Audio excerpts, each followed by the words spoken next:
Family, गजब family. तूने ना कटवा दी है बहुओं की, तो हार कैसे गई, और वो भी माँ जी से? वो जो सवाल मुझे सोनू के बच्चे ने बताए थे ना, वो तो अनु ने पूछा ही नहीं। और अनु ने जो तुझसे पूछा वो भला तुझे कहाँ आता था? तुझे इतना भी नहीं पता था कि इंडिया का पहला प्रेसिडेंट कौन है? तुझे पता है? हाँ पता है। बता।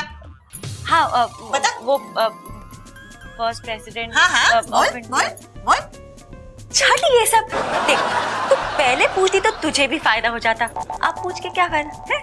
मुझे तो ये भी नहीं पता था कि गांधी जी कब साउथ अफ्रीका गए थे। साउथ अफ्रीका है अच्छी जगह घूमने के लिए। हाँ, मैंने भी सुना है। अच्छा छोड़ ना ये सब सवाल जवाब, और एक इम्पोर्टेंट बात सुन। तू माँ जी से हार तो चुकी है, लेकिन हार के हार मत मानना। ये सब तो, ये नंबर गेम जो है ना, वो सब दिखावे की चीज होती है। वो क्या है कि तोते की तरह रट लिया और आ गए नंबर ज्यादा। तू ठीक कह रही है। अब धीरू भाई अंबानी को ही ले लो। क्यों, वो भी साउथ अफ्रीका गए थे क्या? मेरा मतलब है कि स्कूल में उन्हें भी नंबर कम मिलते थे, लेकिन देख बने कितने बड़े बिजनेसमैन। हाँ, बिल्कुल सही एग्जाम्पल दिया है तूने। देख, माँ जी तुझसे टेस्ट में तो जीत गई, लेकिन जिंदगी में तुझे उनसे जीतते रहना है, समझी? समझ गई। Punctuate the. तू ड्राइंग क्या कर रहा है? होमवर्क करना। मम्मी मैं रात को कंप्लीट कर लूंगा। नहीं मेरे लाल, तू अभी कंप्लीट करेगा, नहीं तो तू बाहर खेलने के लिए नहीं जाएगा। लिख। बहू रहने दे, सोनू की पढ़ाई की जिम्मेदारी मैं उठा लूंगी। जा कोई दूसरा घर का काम कर ले। नहीं माँ जी, मैं करवा दूंगी। हाँ अरे रहने दे बहू, तेरे बस की बात नहीं है। माँ जी क्या मतलब कि बस की बात नहीं है? आपको क्या लगता है कि आपके नंबर जरा से ज्यादा क्या आ गए कि मैं आपसे दिमाग में कम हूँ? नंबर झूठ नहीं बोलते। नंबर से कुछ नहीं होता। हाँ माँ जी। फिर आप मुझे नंबर कमाने पर डांटती क्यों है? चुप कर बकर। उसे डांट कर चुप क्यों करा रही है?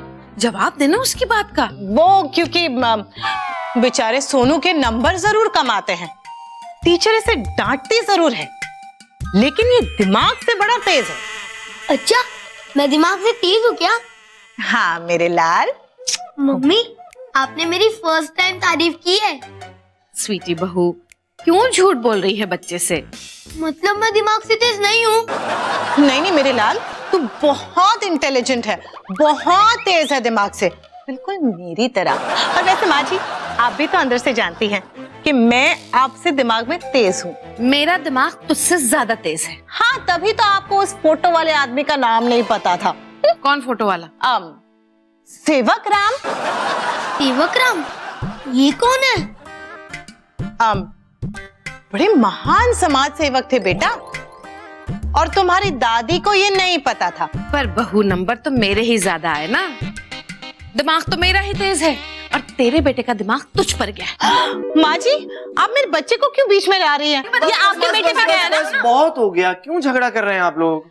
अरे अनु, इसे जरा दोबारा से समझा, इसकी समझ में नहीं आ रहा है। बता इसे बेटा, किसका दिमाग ज्यादा तेज है और किसे नंबर ज्यादा मिले हैं? माँ वो दरअसल मुझसे थोड़ी गड़बड़ हो गई है। कैसी गड़बड़? वो नंबरों के चक्कर में थोड़ी अदला बदली हो गई। 150 नंबर दरअसल भाभी के हैं, इसलिए तेज तो भाभी ही हुई। सॉरी माँ। Congratulations mom. ओह पढ़ाई करो। कोई बात नहीं बेटा, चल आखिर तो मुझ पे गया है ना, मैं तुझे अंदर चल के पढ़ाती हूँ। लानत है तुझ पर कुसुम, लानत है। अरे ऐसे कैसे हार गई तू? अपनी बहू से हार गई? कैसी साहस है तू? अरे मैं कैसे हार सकती हूँ?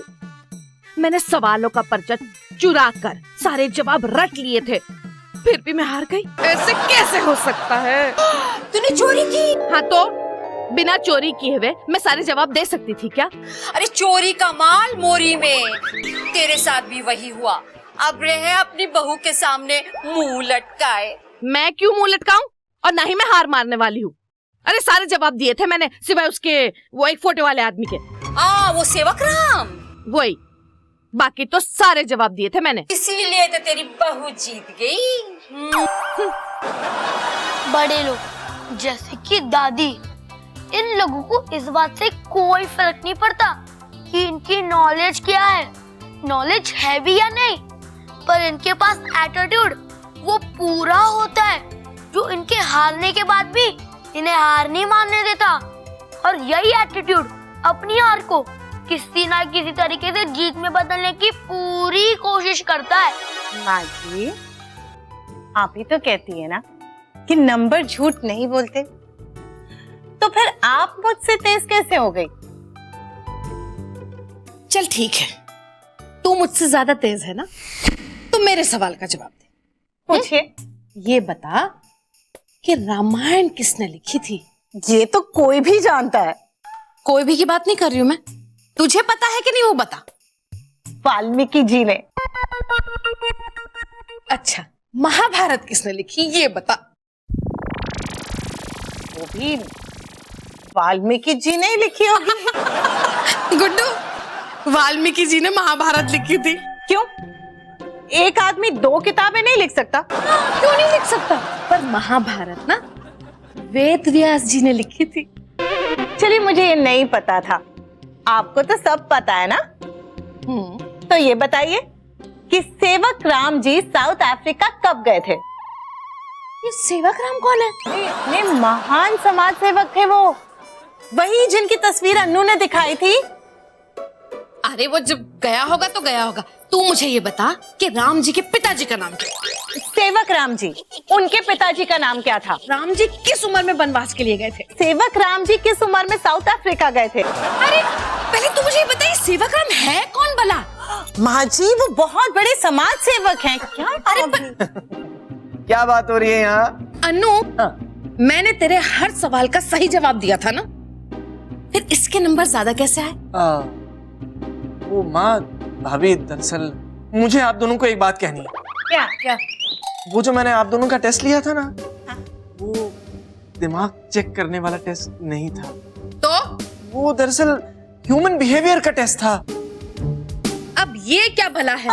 इंसानी व्यवहार को ह्यूमन बिहेवियर कहते हैं माँ जी, आपको इतना भी नहीं पता? मुझे पता था, मैं अपने बेटे अनु से पूछ रही हूँ। तुझे पता है तो पूछ क्यों नहीं? भाभी, भाभी, माँ, लड़िए मत।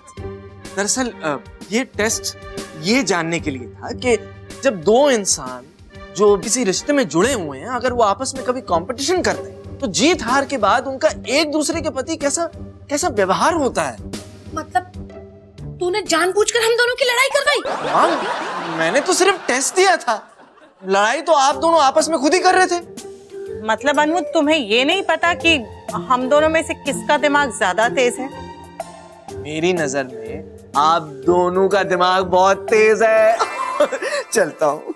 अनु, 1 मिनट, ये सेवक राम कौन है? कौन सेवक राम?